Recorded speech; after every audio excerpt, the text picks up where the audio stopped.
June 2011. Sony has announced the PlayStation Vita with hopes to revolutionize handheld gaming and finally take the crown from Nintendo, who had just started to get back on track after the derailment that was the 3DS launch. The Vita was to be a way for gamers to take the console gaming experience on the go, and with features like an OLED display, dual joysticks, and 3G cellular connectivity, it sounds like it should have been the handheld to rule them all. But after a rocky launch and several failed attempts to refocus the portable, the Vita is all but a distant memory in the minds of few.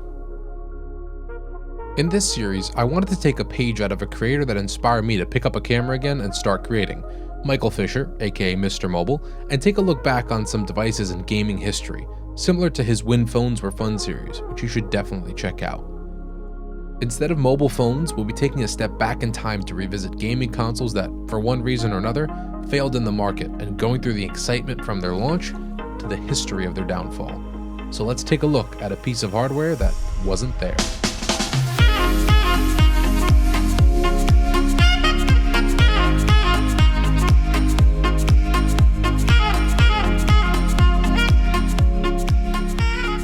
Like most of you, I didn't actually own a Vita when it was relevant in the world of hardware.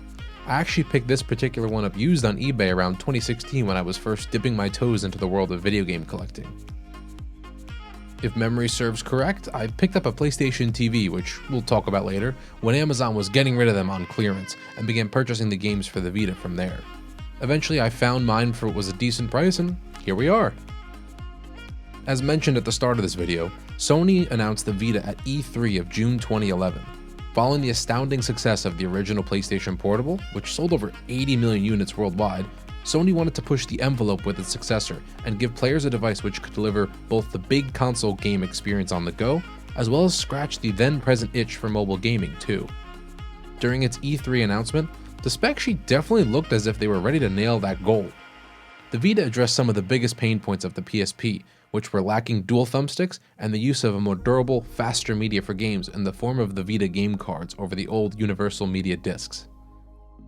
Alongside the improvements over the PSP, Sony also added a lot of firsts for a handheld console, including front and rear cameras, a touch-sensitive pad to the back of the device, and an absolutely gorgeous OLED display to the Vita, which seriously still holds up by today's standards too. And even a model with 3G cellular connectivity, making it one of, if not the only handheld console with cellular capabilities. And before you say it, no. Devices like the ill-fated Nokia N-Gage or Xperia Play don't count as handheld consoles. Those devices are cell phones that tried to be portable game consoles. Emphasis on try. Besides these great improvements over its predecessor, the Vita also introduced some interesting new features, definitely a product of its smartphone gaming dominant announcement year of 2011. That big, beautiful OLED display I mentioned before also supported touch input, adding a new way to interact with games. Paired alongside its new touchscreen was something I don't think we've seen in gaming before or since. A capacitive touch panel on the rear of the device, which, depending on the game, could be used for a wide variety of controls as another input. Games like Tearaway and Gravity Rush, which are lauded as some of the best examples of how Vita games ought to have been, blend utilizing both the front and rear touch controls seamlessly into gameplay. Speaking of games, a fancy new console doesn't amount to much if there's nothing to play on, and Sony made sure to have a wide variety of genres and titles on offer for launch day. Based on my research, the press seemed to enjoy the Vita's early offerings and price points as Sony launched with software ranging from $9.99 up to $49.99, which games such as FIFA retailed for. However, one of the launch titles that got what seems to be the biggest buzz out of all the games was an exclusive Uncharted game called Golden Abyss. The game's media heralded this as an experience that really fulfilled the promise of the Vita being a device that can bring the console experience anywhere. Now, I can't comment too much on Golden Abyss as I've yet to play it, but we'll dive a bit deeper into some games that I've experienced. As the Vita aged and focuses shift for the portable, so did the games released, and the large AAA game releases slowed down in favor of more experimental games like the aforementioned Gravity Rush and Tearaway, as well as a huge influx of indie games and JRPGs, which really carried the console and its diehard fans to where it is now. Now, because I'm one of those weirdos that prefers to play games on original hardware, it means that my personal collection of games is quite small since the more popular games range from $60 to $70 now. While I've yet to play some of the signature Vita games, I do have one from my history with the console that gave me the same shock that those journalists had back in 2012. The game, you ask? Well, it's a port of a remaster of my personal favorite game series, the Jak and Daxter HD Collection. For me, a budding video game collector in his sophomore year of college, the discovery of this HD remaster on a portable game console piqued my interest in the Vita, as the thought of being able to play my favorite franchise in between classes or on long trips with friends was just too good to pass up. Once I ended up purchasing a Vita of my own, a 3G enabled 1000 model, and a copy of the HD remaster, I was thoroughly impressed with what I was seeing. The Jak and Daxter collection runs incredibly well on the handheld, and the graphics, while obviously not as good as the PS3, still surprised me on the Vita's OLED. On top of all that, the game is still fully feature complete. It's the exact same game as you would play on the PS3, which absolutely blew my mind back in 2016, because I was only used to what the 3DS could offer. Going from the remaster of Hone and Omega Ruby on my 3DS to the HD version of Spider Cave and Jak and Daxter on my Vita really showed what the future could hold for handheld gaming. Some of my other later pickups helped solidify those opinions, with games like Sword Art Online Lost Song, which also had a PS3 and 4 release that felt identical to the Vita version, Earth Defense Force 2, an incredibly fun combat defense game that has you fighting to protect the Earth from an alien invasion, and Persona 4 Golden, which, while I did struggle to immerse myself in, I absolutely loved the mechanics and art style in this enhancement of the original Persona 4. Now, all that praise aside, I do have some personal gripes with the Vita for gameplay. The dual analog sticks, which Sony so proudly touted at its E3 release, really aren't that good, and you can feel it with Jak and Daxter the most. During some of the platforming portions where you need to be mobile while airborne, or spin and jump from a post to another area, the lack of range that these sticks have is apparent, and oftentimes hinders your progress. Since we're talking about my issues with the Vita, let's keep that trail of thought going and roll into the factors that led to the Vita's failure. Remember how impressive the launch games for the Vita were and how much I personally loved having console games on the go? Well, that leads us into a big factor of the Vita's failure: the game library. As previously mentioned, games like Uncharted and Gravity Rush really wooed the games media and gamers at launch. But after that, everything sort of just petered out from there. That promise of console experiences on the go seemed to fall flat with big flops like the exclusive Call of Duty Declassified, which is now lauded as one of the worst COD games of all time, and Ridge Racer, which, as reviewers put it, felt like a glorified demo. Heck, even Sony dropped the ball too and didn't release any other heavy-hitting IPs to go along with Uncharted. While I praised the Jak and Daxter HD remaster, they really missed out on some of their larger franchises. The most glaring omission being a portable Gran Turismo game, which is strange as the predecessor to the Vita received its own version. Stranger still, Sony allowed gamers to buy and download the PSP version to play on the Vita. To go along with these droughts of games in the Vita's library, this thing was expensive at launch. The price? $249 for the Wi-Fi model and $299 for the AT&T 3G enabled model.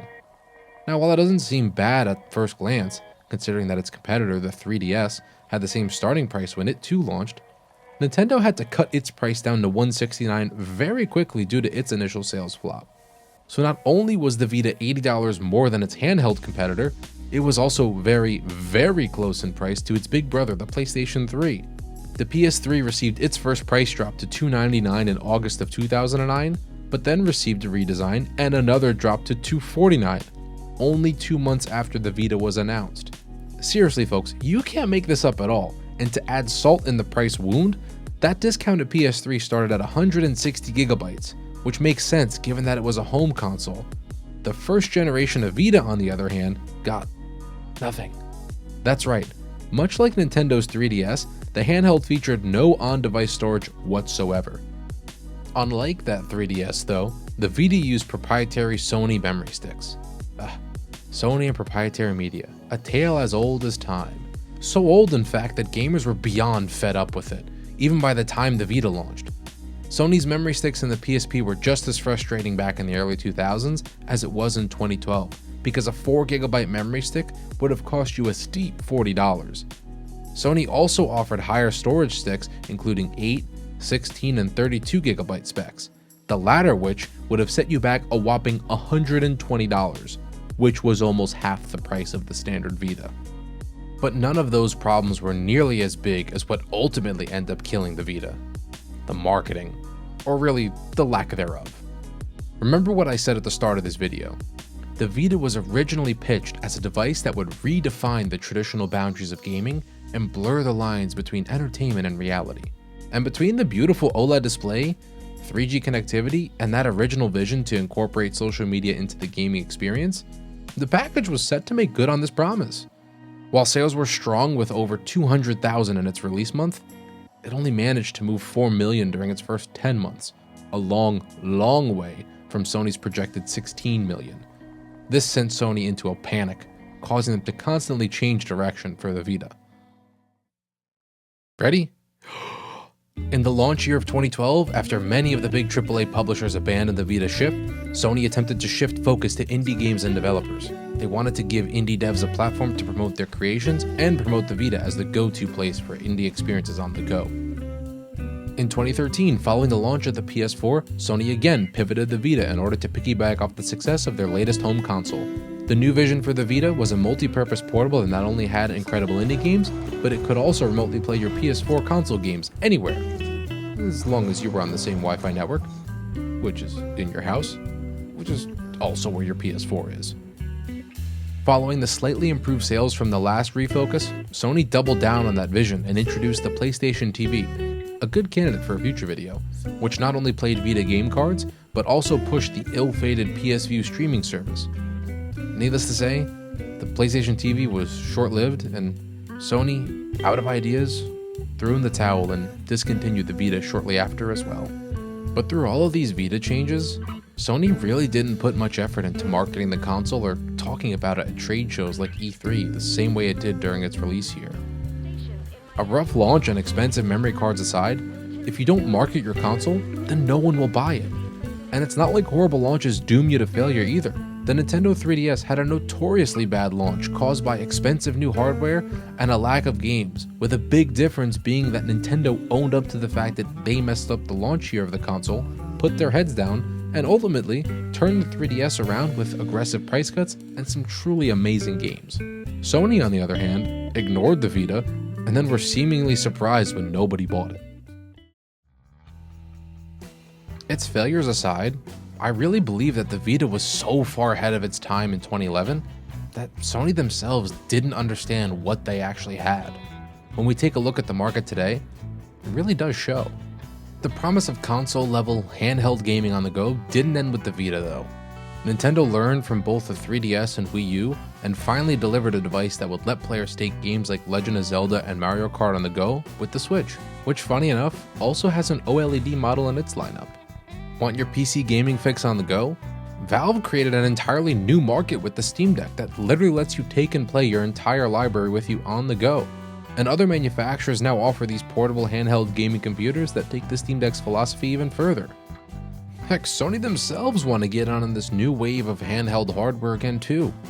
In November of 2023, they released the PlayStation Portal, an 8-inch device that's designed specifically to stream your PS5 games while at home on your home Wi-Fi, while also looking like a PS5 controller split in half. Streaming at home. Sounds familiar to something from the past. Sounds an awful lot like PS4 Remote Play to me, and I'm still not convinced that it's a better idea than it was before. But one thing I do know for certain is that while undervalued at the time, the PS Vita is something special. A console fit for the period of time it was released in, yet so far ahead of everything else in its segment, and one that I think helped us get a lot closer to our dreams of being able to play console games on the go. So, is this a device that you should personally own now that it's dead? Well, it depends. If you're weird like me and you want to play physical Vita games and also run emulators, then absolutely. The OLED holds up incredibly well, and even if the joysticks are a bit on the limited side, having a wide range of games in a singular console outweighs those downsides. But if you're not one of us weirdos, then I pity you. But I also think there's still some value exploring the Vita through emulators to experience some of those unique games that haven't been ported elsewhere just yet. But I will say, half the fun will be owning this curio of a console, a portable from 2011 that still feels like it belongs with us in the modern age. A device so far ahead of its time that Sony didn't know what to do with it, and ultimately, it's a piece of hardware that wasn't there. So did you own a PlayStation Vita or even its weird little brother, the PlayStation TV? Let me know in the comments, I'm really eager to hear your thoughts. And let me know if you have any suggestions for another episode of hardware that wasn't there. I'm eager to try new consoles or see what you guys are thinking. Until then, thanks for watching.